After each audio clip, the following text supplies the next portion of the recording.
Hello out there. My name is Laulu Akode and you are on to Inside Sources. Today I'm skipping my take because I want to focus on an issue that we had raised last week about public interest. And then we have a conversation on the future of Nigeria. Inside Sources, we'll be right back. Welcome back to Inside Sources. Today we are opening the show with a discussion about what has happened to public interest in Nigeria's governance and politics. From Lagos State to Rivers State to Osun State, in National Assembly and several other places, we see all kinds of personal feuds and all kinds of drama that the Nigerian people did not vote for, taking the front of the news. To discuss this with me today, I have two Nigerian leading public intellectuals. To my immediate right, I have a strategist, policy advisor, who is also the group CEO of Global Investment Company, a trade and investment expert, and a public intellectual, Malam Baba Yusuf. Malam, welcome back to Inside Sources. Thank you. It's always a pleasure to be here. Thank you for coming. Thank you, Prof. And to my far right, to his immediate right, I have somebody who is also a public intellectual, especially in the area of public budgeting and also a management consultant. I'd like to welcome back to Inside Sources, Dr. Emeka Ejikoyi. Thank you very much. Doctor, you're welcome back to Inside Sources. Thank you very much for having me. All right, so I want us to get right into this and, try and ask the question or answer the question. So where is the public interest with all these dramas that is taking place in the political terrain? Several states, we just mentioned quite a few. Even in the National Assembly, there are all kinds of dramas going on. Who is holding the fort for the people? Let's start with you, Madam. Thank you, Prof, for having me, and thank you for choosing this topic of discussion today. It reflects the tragedy of our, state as a nation, Prof. People that are elected in office obviously do not have business being in those public offices, and that is clearly what we are seeing. Like you rightly mentioned in your opening remarks, it appears the political class have now unraveled.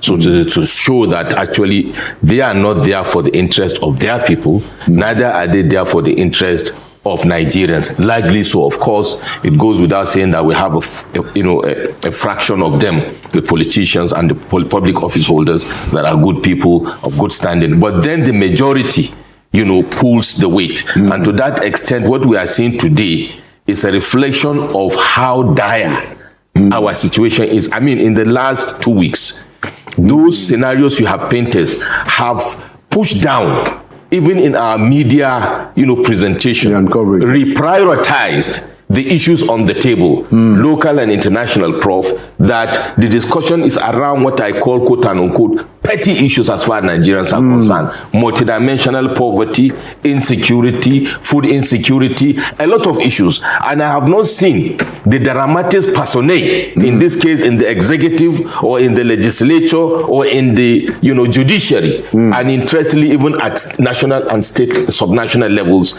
focusing on those core issues, or even to have what I call the moderators in the park. Some people to raise their hands and say, hey, we are actually derailing, like you rightly say, let us come back and focus on these issues. I'm not minimizing their core political interest, but I thought those should take the basket over and behind the key issues, socio-political issues we're having. Well, let's not forget the state the country was when President Bola Ahmed Tinubu took over, and all the promises that Mr. President made, and the governors and the legislature. And the time is fast ticking. Interestingly, in the next couple of months, we are going to run into midterm. If it is a country where we do midterm elections, they would be preparing for that. What is the scorecard? And then what we have is people coming to do self-appraisal at the end of the day. But the bottom line is this: all the arms of government and all the divisions of government are running below par because the core initial interest of going to hold public office ab initio is not actually for the interest of the people. That is what has been demonstrated so far. Interesting. Thank you for those opening comments. Let's take it to Dr. Ejikoyi. Please, what's your take? Yeah, honestly, for me, I think the basic thing is that there's a complete disconnect between these political actors and the citizens to whom they are supposed to serve. The structure of governance in Nigeria is so defective that when you enter there, into that office, there is nothing to tell you that, look, I'm here to serve the citizenry. There is nothing, the structure is such that, you know, there should be an activity process driven by a structure that will link the elected officials to the citizenry through the bureaucracy. It is not there. You have a governance structure in Nigeria where our civil service is so powerful, and then the elected officials are so, I don't want to use a very harsh word, but they're so probably uninformed about what they're supposed to do, rather than understanding, look, I am supposed to put the judiciary, that the judiciary is here to help me serve the people. So the judiciary, I should keep the judiciary under effective control to deploy it and get to the people to know what the people really want. It is when you have a structure. I tell anybody that cares to know that, look, no matter who you bring on board in Nigeria as an elected, the only elected chief executive officer in the position of the president, who doubles in that capacity as a chief policy maker, and you don't have an element for coordination.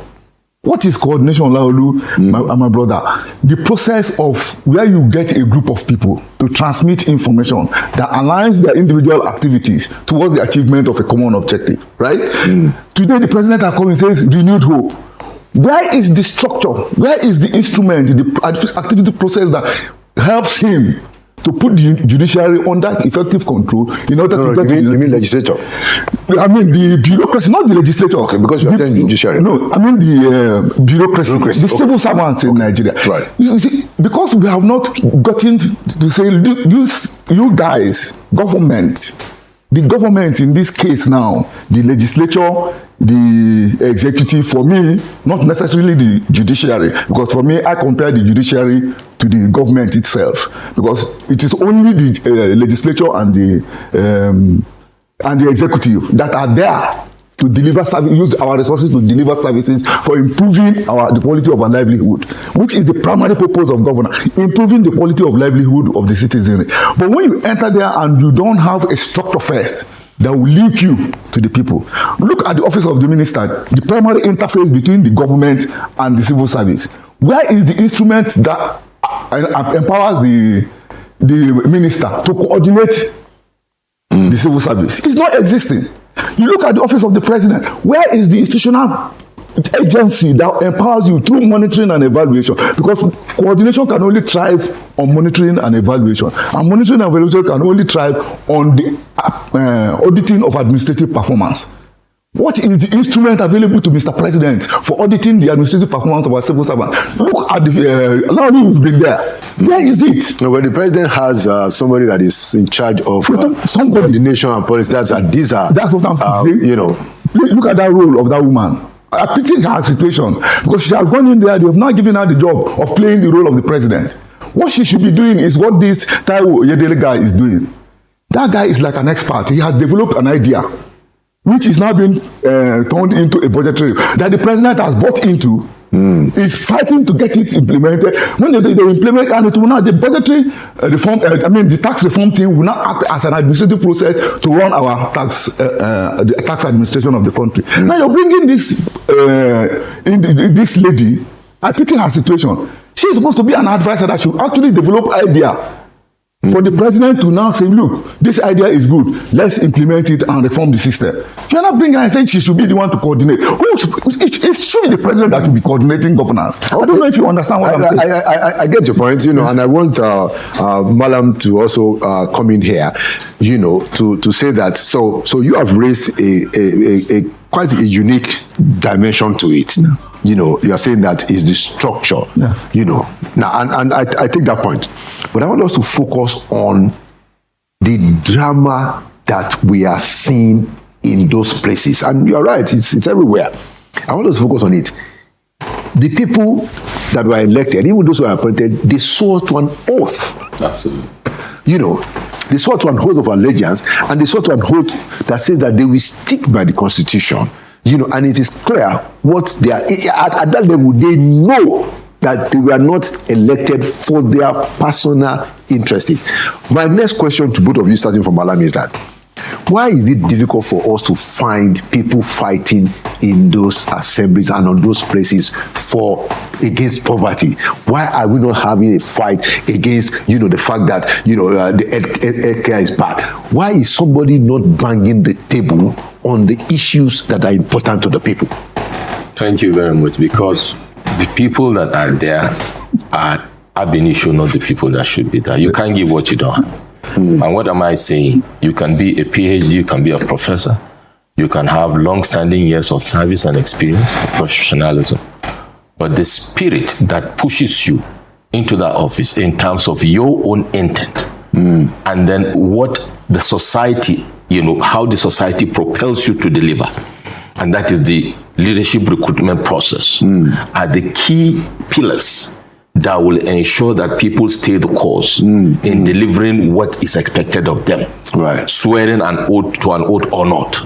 We are seeing in other climes where people don't even profess any religion, and they stay true to deliver their mandates, and their words are their bonds, even if they don't have belief in the key religions. The atheists are free thinkers, because the society itself, the people, right, the consciousness of the people that are being led is different. Today we have a society that is highly, multidimensionally poor, and all these variables that have distracted them, and people there's so much apathy, even amongst the elites, with regards to, I don't want to join this politics, because when I join it, I won't even be allowed to actually deliver the mandate the way I would have wanted to do it. I will be hamstrung from doing it. And I will end up actually swimming against the tides. And we've seen it in due respect to people of quality that we have seen. Either, let's even use the Fourth Republic, for example. They get swept away with the tide. In fact, sometimes even there are people who will be telling them, we don't want too much grammar, what do you have for us?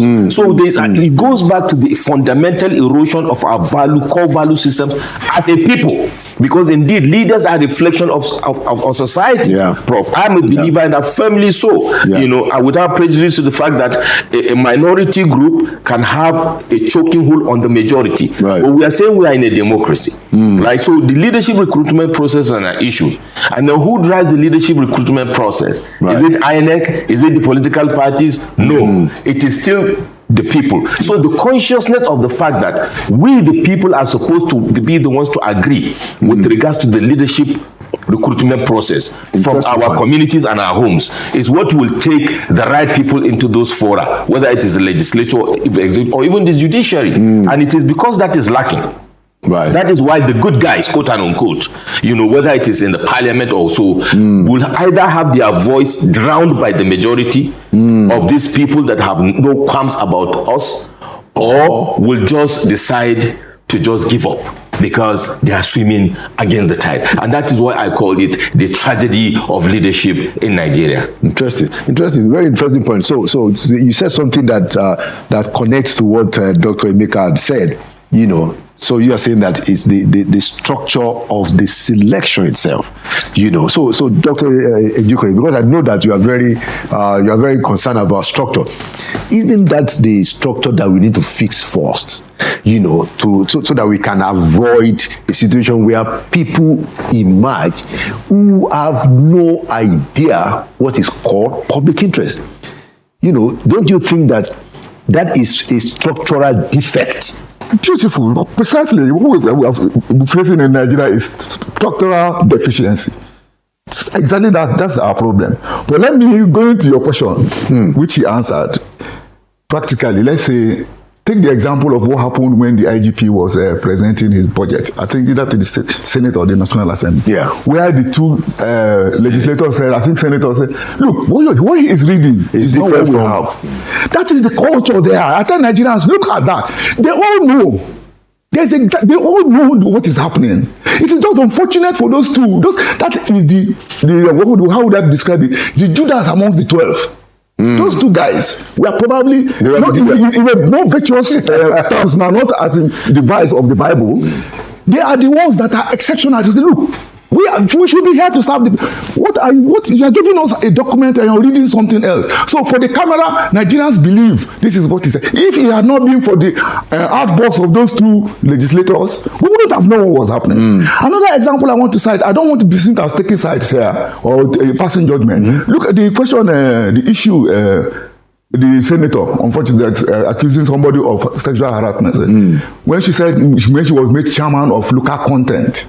Committee on local content. Right. That there is an interest of almost 1 million. Yes.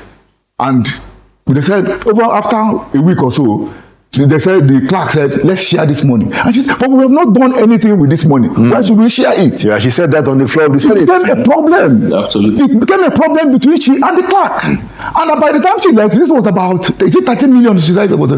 By the time she left to brought the statement, the next person that took over, they had shared the money. And is it not interesting that disclosure is not getting any momentum at all? That's what I'm telling you. The guys there are not, majority, they are not interested. Even the public. They didn't go there to serve the public. Okay. But when a few go in there, their lone voice in the forest will be muzzled up. Before you know it, you join the bandwagon. All right. It's an unfortunate scenario. Because of our time, I want us to conclude, and I wanted to make it very short, the response. So, we have seen that the elites, political elites, they are fighting in the National Assembly, they are fighting in the State Assembly. The governor of a particular state is saying that, I'm in charge of the local government, the opposing party are saying.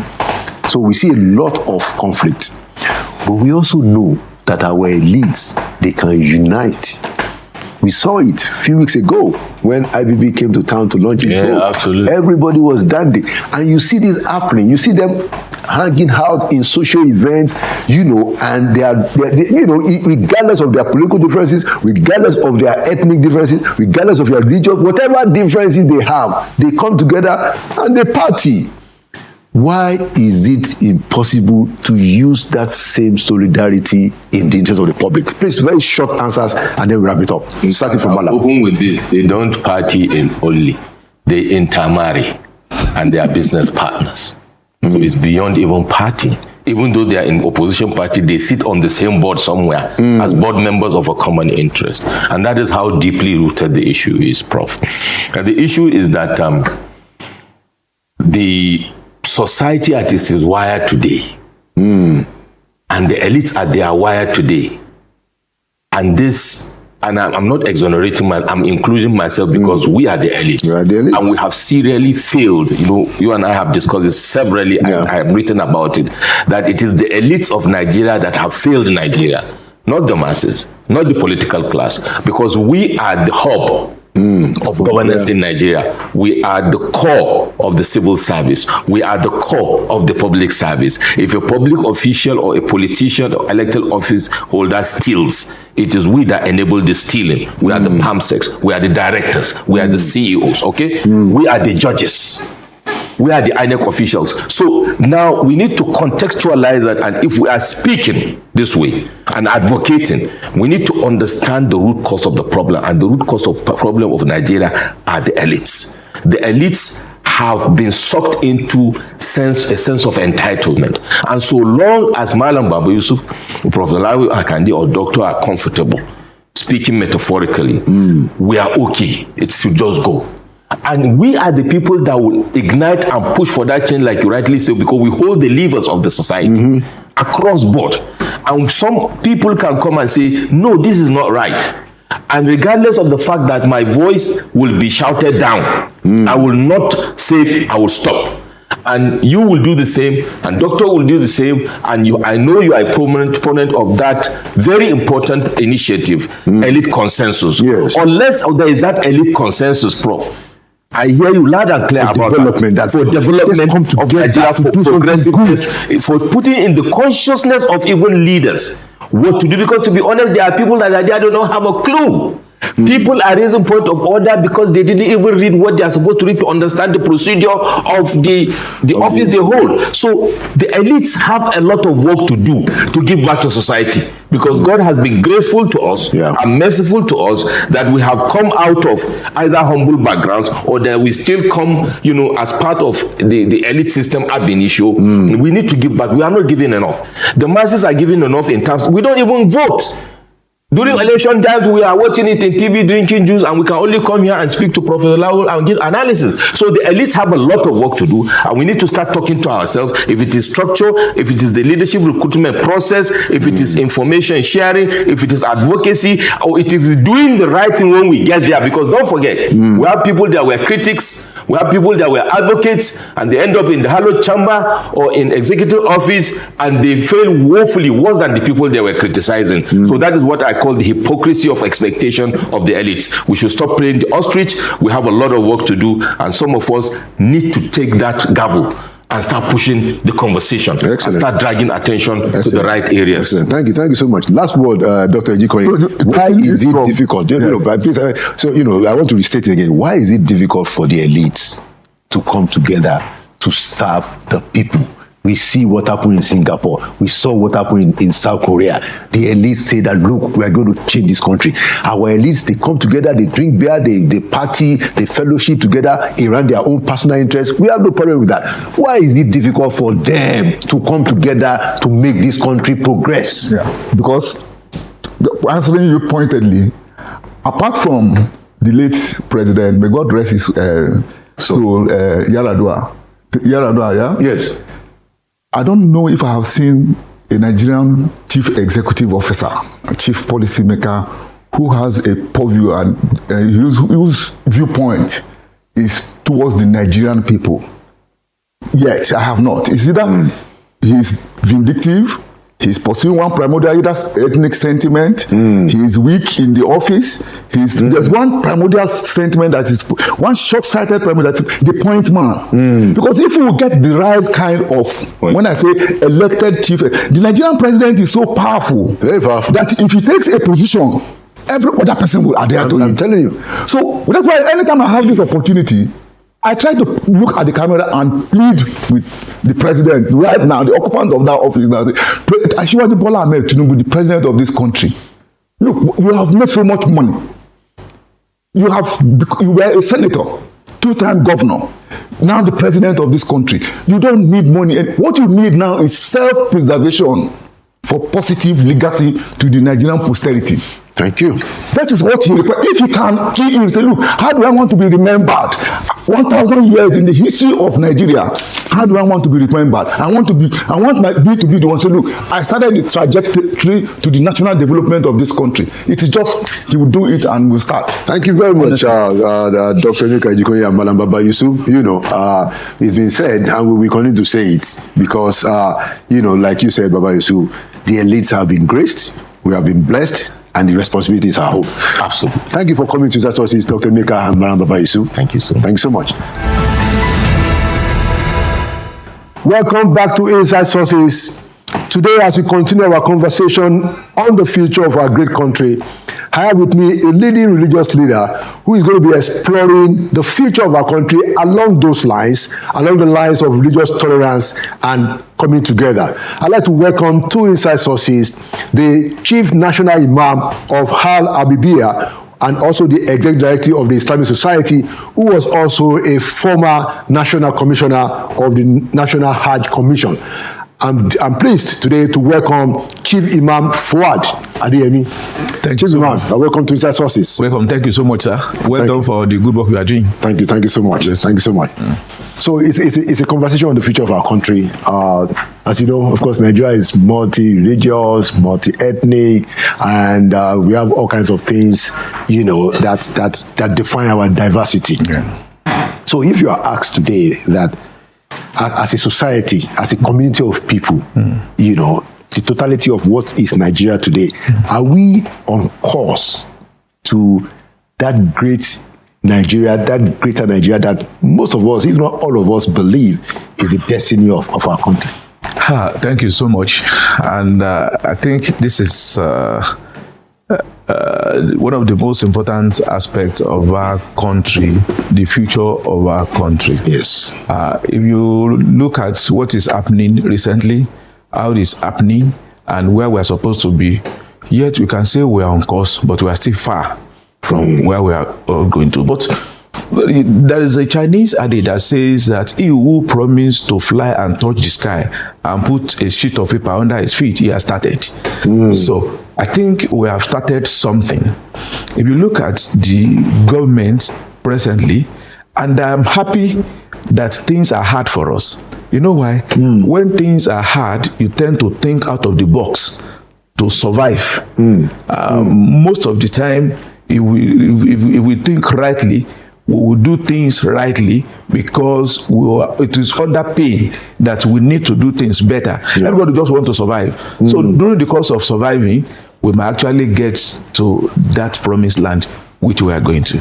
Okay, well, I like those opening, but we've been on this business, TV man, for over 60 years now. Yes. At times it seems as if we're running in circles. Well, I think the challenge which we have in this country is actually a challenge of leadership. And I can tell you, an average Nigerian is a good man. That's true. An average Nigerian is a genius. An average Nigerian wants a better thing for this country. So the challenge which we are having are leadership who does not understand where we are going, where we are, that the only interest is they themselves. They define national interest based on their personal interest. And now they cook it for us to assume this is a national interest. But if you look at it very well, you look at that just the interest of some group of people that are they just want to use our finger. While we are sleeping, they put our finger to stamp it that we are part of it. Very important, profound point, and I agree with you entirely, as to the challenge of leadership. Because if you look at what Nigerians are doing, not just abroad, but even in the country, I mean, you see people making very huge strides, tremendous personal accomplishments. Let me pick it up from you from there. Yes. So let me take religious angle. Religious angle. Yes, please. There is no any serious religious organization in the world that does not have the hand of Nigeria there. The current Pope of Catholic Church, as at the time he was appointed in Chipney, those who are qualified to be Pope, as at that time, there were 2 Nigerians. That's true. I remember that. That Chipney. In Saudi Arabia, in Medina, there's one of the leading imams there is from Adamawa State. Oh, wow. I didn't even know that. There is a church in America called the Church of Jesus Christ of Latter-day Saints, called the Church of Mormon. Their number 2 is from Calabar. Oh, wow. Look at that. So, I'm trying to let us know that these are strengths that God has given to us. Now, let us also look at the technology aspect in the world. Hardly is there any technological institution in the world that Nigeria does not have a remarkable presence there anywhere in the world. It's true. So can you now imagine why is it that when Nigerians were out, we are model, we excel? What is the secret? The secret is that there is no facility that can contain them at home. And they have this God-given gift, so they just have to go to where they will exercise this gift that God has given to them. That's why you see the Nigerian police, by the time they go out, they become the best. They excel at the Nigerian army, by the time they go out, they become the best. Same set of people. The question now is, why is it that we are not doing well at home? The meaning is that we have leadership who does not understand the interest or the need of the people that can accommodate them in such a way that become useful for themselves and for the entire nation. Interesting. I agree with you, Chief Imam. And so in trying to understand how it is that our set of leadership, and when we're talking about leadership, we're not talking about the current leaders. No. We're talking about a cumulative, and at all segments. Yes, So I wanted to ask you, because you are a religious leader, one of the things that I also see that seems to, in terms of how we produce leaders, is that, these people also come among from us. So the people who are leaders, we are not born leaders for the most part. I mean, if it's not a monarchy, you are not born a leader, and we don't have a monarchical democracy. Even monarchical, they are not born leaders. Right? Yes. They may be born into it. So they are not born leaders. Yeah. But the issue here is this. You see, the evolution of leaders That is what is giving us problem. How do we select selection of leaders? That is the problem of Nigeria, not those leaders themselves. Adibi, we have a good process of selecting leaders. Believe me, nobody will have beaten us. But we don't have any system of leadership selection or evolution. The only system we have is a deceitful system. And what do I mean by deceitful system? Right. Let's say 5 people are contesting for, let's say, for argument position of a chairman of a local government. Right. There's one of them that can do excellently well.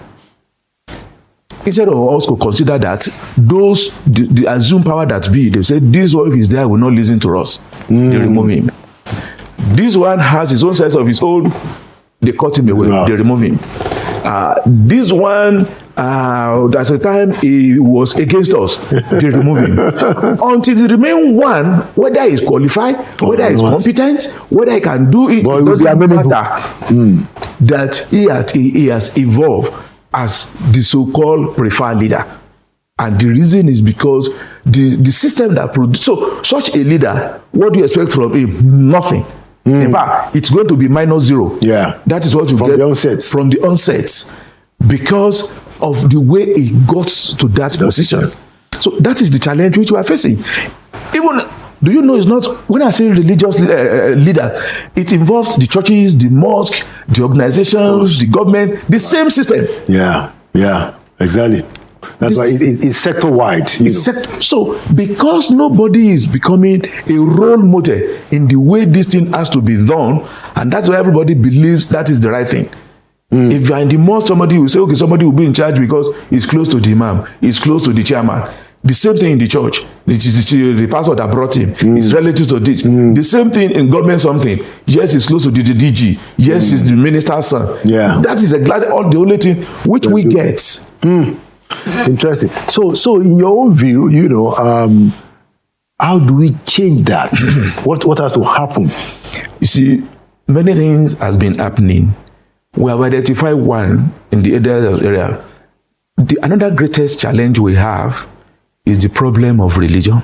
You see, the two, the politics and religion, unless we are deceiving ourselves, it's extremely important in this country. True. When you are deceiving yourself, you think, hey, this is government, this is something. It's a lie. We all know it's a lie. Nigerian, we have a peculiarities that is just peculiar to us as a country. No any other country has it. So what do you mean? How do you define that? Do you mean in terms of? In terms of religious composition. Okay. In terms of ethnic composition. Okay. Yeah. And in terms of regional composition. Nigeria is very unique. We don't have two of Nigeria. So because of that uniqueness, we need to have a kind of unique system that will solve our problem. One of it, I always tell people, is to start from the religious houses. If you see, first and foremost, we have to define who are the religious leaders. No, we don't have definition of who religious leader is in this country. You might not know. Somebody who will just have an Islamia where he's teaching his children, he has a mosque near it. When he says something, they say a religious leader. Religious leader of who? By who? And what qualifies you as a religious leader? Somebody just have a small money, he established a church, and he's talking. People say a Christian religious leader is talking. Who is he? Who is he leading? Who is he leading? We just have to first and foremost identify the meaning of religious leaders. But you do know, that the religion is also a factor of division. I mean, exactly. That leadership views at times. They do. I'm sorry. I don't want to say whether they do it deliberately. They don't want us to be united because there is nothing. I have a television program where if you listen to it, at the end of the day, you will be forced or you will accept that why are we actually quarreling with ourselves? You discover that a Muslim is saying something, a Christian is saying something. You would think the Muslim is peeping from the Bible, and you think the Christian is peeping from the Quran. Because Ibrahim in Quran is half Ibrahim in the Bible. So by the time you now see it, you now discover that we don't have any reason to be against ourselves. But it was for example, look at the issue of Boko Haram. Boko Haram was designed in such a way that we were actually fighting ourselves. The Muslims is saying it is the Christian. The Christians are saying they want to eliminate Muslim. The Christians are saying they want to eliminate Christian. For Allah's sake, how can any sane human being think like that? They started this thing in Maiduguri. Maiduguri was the headquarters of Islam during, as far as early Sudanese Empire. Yeah, even before the jihad. Now they are killing people there. Of every Christian they kill, they have killed 99 Muslims. And the media now hype it as if when they kill a Christian, they burn a church, as if they are killing Christian in Maiduguri. They are burning a church. Then the Christian in the south, they say this Muslim self, they hate Christian. They don't want Muslims. So at the end of the day, they psych us to the level that we now become enemy to ourselves. The Christians believe that they were killing Christians in the north just like that. Well, the truth of the matter is that I see your point that yes, Boko Haram is not, they were discriminatory, but there were times when they picked their victim also, and I guess it's part of their own strategy to cause confusion. Because there are times that they pick a Christian and say that we are killing you because you are a Christian. And people are listening, the family is listening, and they go and say that when they killed him, this was what they said. Now, let me give you, there was a journalist who was going in the midst of these criminals. Yes. And he's a Christian. They asked him, are you a Muslim or a Christian? He said, I'm a Muslim. He said, you are a Muslim. Then, I don't know you are a Muslim. He said, because I'm a Muslim. They said, okay, pass. Then the wife now asked him, he said, why did you tell lie? He said, I know any good Muslim will not kill, that they are not Muslims. They are just criminals using Islam to destroy us. And the man was a Christian. So the issue is, let me put it, it's one of their strategy to make sure that we are not united, we are not be able to see correctly, so that we'll be able to know what our problems are and to solve those problems collectively. So when a Christian is thinking separately, we'll never get a solution. True.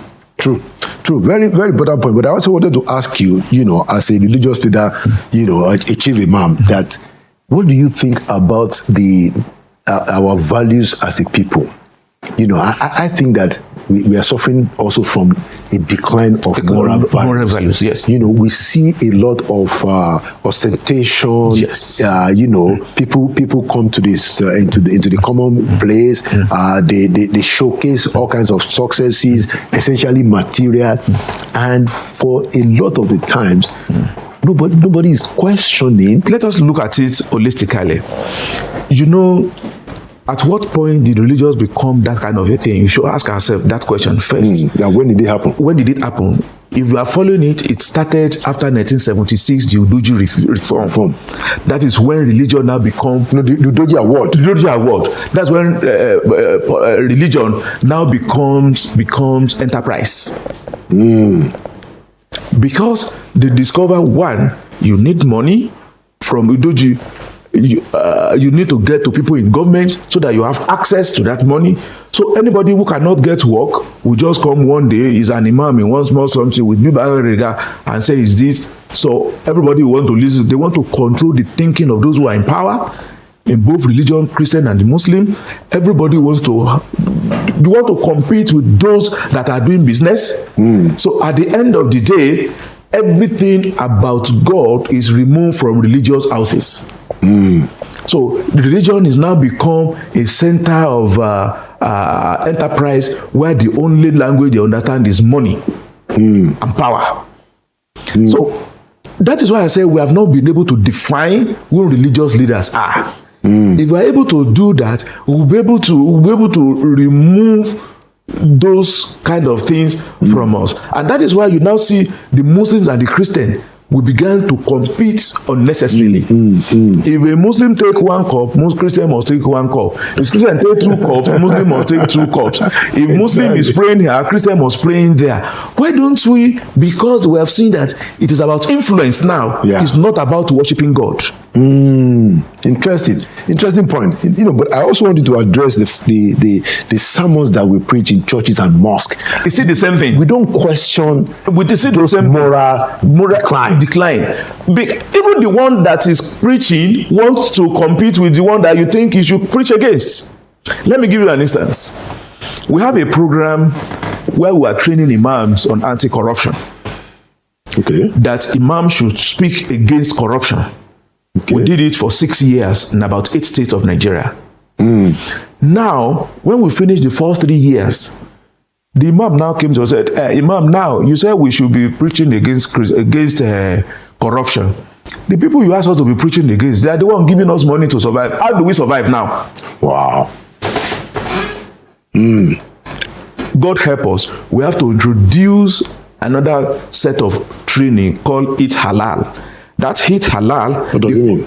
The first one is Eat Fine. The second one is Eat Halal. Eat Fine means encouraging accountability and transparency through faith-based intervention. Okay. That is Eat Fine. Eat fry. It's fine. So we finished that one. It worked. It succeeded. But it was almost crumbling when we were told we don't have any food again at home. So we have to introduce Eat Halal, Which is we now train the imams on how to make money. We liaise with so many organizations that can help them to have something doing. We introduce them to cooperatives so that they are not have depend- money, yeah, so that they will not depend on their congregants. yeah. And with gratitude to God, I can say with pride, some of our imams now, they might not be rich, but they are comfortable without begging anybody to survive. It's interesting. Very, very, very important thing. But you have to do that on a national scale. That is what I'm also telling you. You see, life becomes much easier when there is no problem. It's just for you to eat, to little things that you need in life, necessities of life, and government is there doing its own thing. You discover everything will be all right. But that necessity of things, because the necessity of life has been removed tactically by poverty, by bad governance, by corruption, by so many things. So that everybody is now fighting tooth and nails, either legally or illegally, or anywhere that your brain can guide you, you want to make it. Interesting, and I'm grateful that you raised the issue of poverty, because that is also something that the good books, the Bible and the Quran talks a lot about. Yes. How we should take care of poor people. As a matter of fact, in the Bible it says that you're going to always have poor people around you. You are going to that there will always be poor people around, and it speaks a lot about how you have to give alms and do a lot of charity. As a matter of fact, in the Bible, it says that the reason why you have excess, the reason why God blesses you to have excess is because of other people. Exactly. Now, so and I'm sure that it's the same thing. Now, but my question is, look at the level of poverty that is in this country, Chief Man. It is astonishing. How and many of us who are, by the grace of God, that God has blessed us, we have quite a bit of it's getting to the point when, if we are not careful, once they see that you are looking good, you have a nice dress on top, it's almost getting there. It's almost getting there. That you are actually the cause. As religious leaders, what do you think about this? What's your perspective on that kind of a problem? You see, I keep quiet.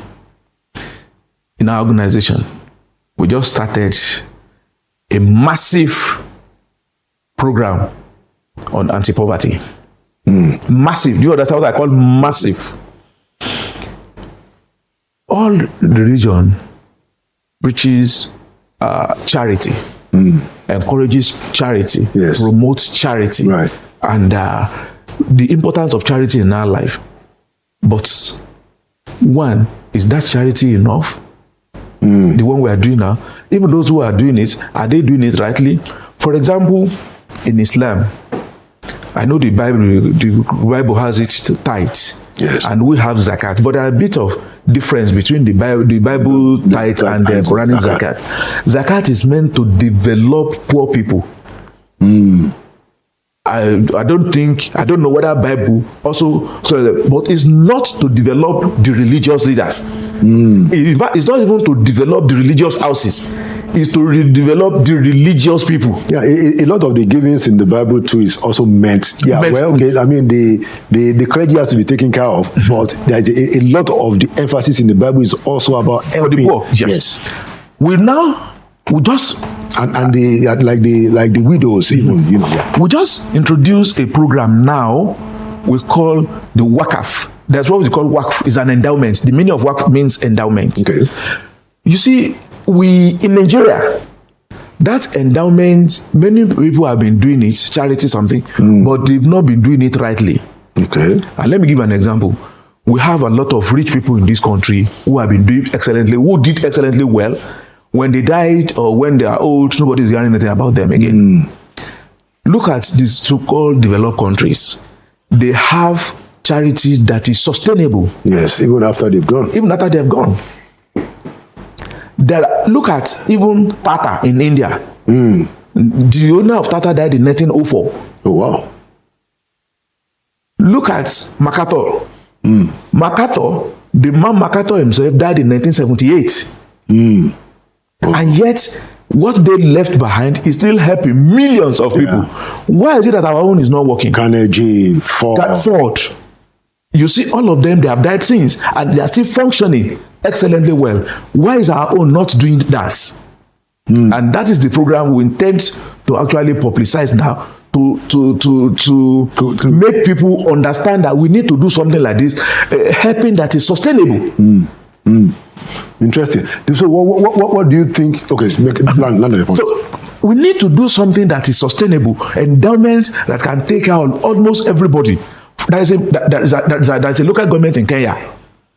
Almost all of them, they used to this endowment that they do not need government at all. Even to get married, there's an endowment. For primary school, from primary 1 to 6, there's an endowment. For secondary school, there's an endowment. For university, there's an endowment. Even when somebody dies, there's an endowment for funeral. Wow. So you don't need to go and steal. There's an endowment for accommodation, that those who could not afford to pay a house, that there are about 1,000 homes that are there for people to come and live for at least 5 years before you get your own thing. In Kenya, there's a local government. So the community has risen up. So people are not, two things are fundamental here. There's one between being rich and being poor. It is only God that determines who is rich, but we human beings, we have to make sure nobody is poor. Interesting, very interesting. But the flip side of that is that so we have a country where there is a lot of our resources are among us, human resources, natural resources, and where you see a lot of expenditure on part of government. We are just, the president has just signed the budget. It's almost over 50 trillion, and you don't see the challenge of the people. In fact, let's start from the last palliative. I don't know if you are aware. The last palliative the government did. Yes. During when the dollar, everything was. Yes, after subsidy was removed. We did more than 90% of people you can't say they've gotten anything about what they call subsidy, what they call palliative. The reason is, one, corruption is unbelievable. The politician, they want to use it to sustain or to introduce status quo. All those things that were supposed to be given to people to help people were actually being used as a tool of power. I don't know if you understand what I'm trying to say. So at the end of the day, nobody feels any impact. Nobody feels any impact of this thing. So I will still take you back to religious houses. During COVID-19, right, government gave a lot of people for COVID palliative. The one they gave to religious houses, I can tell you, I witnessed that of the Khan and I witnessed that of FCT pilgrims, FCT imams, that it goes to the lowest of the low and everybody felt the impact of it. But when it is in the hand of, I don't know what to say, civil servant or the politician, I'm afraid we can never get there. And as much as we are doing it the way we are doing it in this country, right, we can never, I assure you, and I want you to quote me, we can never get there. If the way we are doing it, the way we are still going to continue to do it, we can never see any success. I'm sorry. So it has to be done how? Taken out of the government. Out of the government hands. So government will just provide the resources, the provisions, and they monitor it from the way they are giving it to. If it is in the religious houses, let's say they give it to Khan, before anybody will steal, can we first divide it into 5? Because there are 5 blocks. So all those ones, there are so many other churches in those blocks. They will also deliver to those 8 ones. Before you know it, it will get to everybody. Even if it will be stolen there, it will be very, very minimal. Interesting. Very, very, very powerful. And the same thing, for Islamic. If you give to Supreme Council for Islamic Affairs, they have state leaders, they have local government leaders, and they have other who are under that they will control it. People will be able to have it because people will notice the amount they give to our church. This is the amount we give to our mosque. Everybody, you have it in the brain, your brain. You will know if they give them, for example, let's say 100, and you will calculate 90 has been shared to people. If Sultan is stolen, because we are not angels, right? If 10 is stolen out of 90, I think it's a pass mark. But when it's only 90 that is stolen, of course, there's nothing left. Okay, because of our time, maybe last question. I wanted you to give me your opinion. There's a little bit of controversy now. Everybody's fasting now. Even the Lent started today, this week. Yeah. Okay. The Islamic fast started. Last Friday or Saturday. And then even, people that are not led, like people like me, we started our fasting in February. So everybody's fasting now. But in some states, they've now said that, okay, for the period of the Islamic fast, people should not go to school. What do you think about that? This is, to me, I see it as political. I'm sorry. If you know the history of fasting in Islam, they might be saying, yes, there is heat, but the heat here cannot be as hot as Saudi Arabia. Yeah. During the time of fasting, there are a lot of things that were actually done that change the way things are being done. For example, the second year of Hijrah, when the Prophet moved from Mecca to Medina, there was a war that the Meccan waged war against the Muslim. They said they want to exterminate them completely. The Meccans, the Arabs. They said they want to exterminate Islam. At that time, it was a nascent. All the total number of their military is not more than 313. Was I don't know how to refer to the prophet. Was the prophet alive then? Yes. Oh, okay. Yes. It was even the target they want to eliminate. There was a big war. They brought like 1,000 soldiers armed. The Muslims, they are young, they're about 313. They do not have military arms for it. It was during fasting. Oh, wow. They fought and they won them. The 313 won 1,000 people during fasting. If you go to Jerusalem, there is a place where there is a mosque, is not far from a church. Yes, I know that. That history of church, that mosque, let me tell you that it was during fasting in Shaban, during fasting in Ramadan, rather. Okay. The Muslim, what is his name, led the Muslim to win the people in Israel then. They won the Jerusalem. He wanted to pray. They now say, he want to pray in the church. He now say, if I pray in this church, they will convert it to a mosque. Say, I will not pray in the church. He now move away small. He prayed there. Where he prayed, he's now converted to a mosque. He said, so that the church will still continue to survive. It was during fasting. Oh, wow. During Ramadan. The point I'm trying to raise there is that Ramadan is a time you are serious with your God. It's not a series of entertainments. It's a serious thing in the life of a Muslim. That for somebody to now say, I remember when we were in secondary school, up to my university level, any exam that I have in Ramadan, no matter how serious I've been, I will come out with excellence. Wow. Because you're focused. Focus. Ramadan gives you focus in everything which you do. The one that I remember vividly, what they were doing biology in 1983 in our WAEC then. Some of us, they believe we are not serious, but it was during Ramadan. First, okay. We are one of the ones that has best results in biology. Wow. And we are art students. People were surprised. See, Ramadan can give you anything.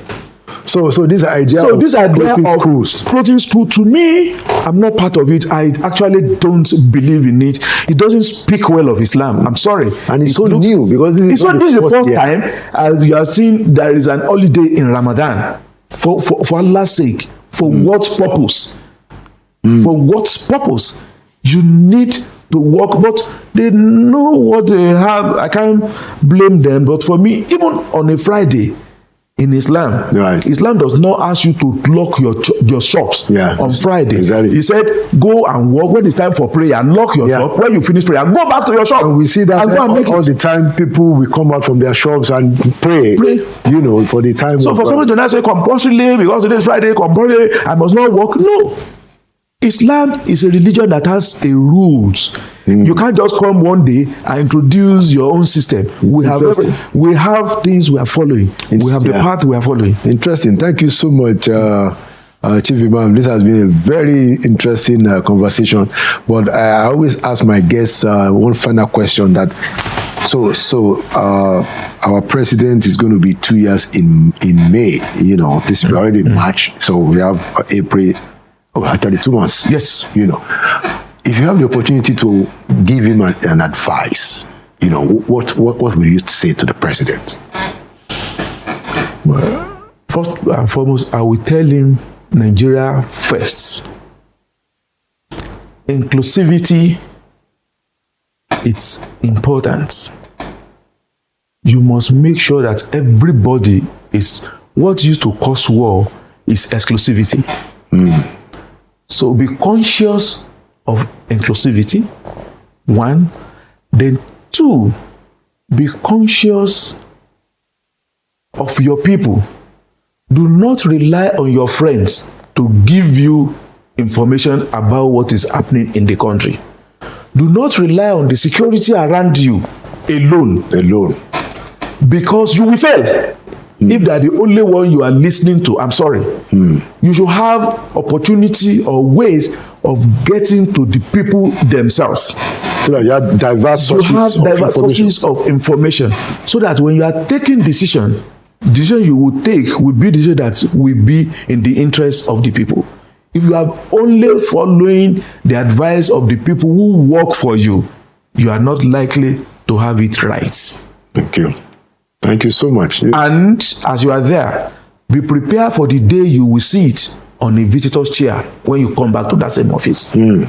That's like the young people of this generation will say, word. You just gave a very important one. Thank you so much, Chief Imam for for your contributions, and for the great work you do with the Abrahamic mission and all the active work you do in terms of tolerance and bringing all the faiths together, and your work as an imam, leading the people spiritually, and also thank you for your voice, thank you for coming to Inside Sources. Thank you so much. I appreciate you, and thank you too for the good work you are doing. Thank you so much. Thank you so much. And there you have it, another edition of Inside Sources. Like we always say, we won't relent. Nigeria will prevail. It means Nigeria will win. My name is Laolu Akonde, and by the grace of God, I'll see you at the next edition.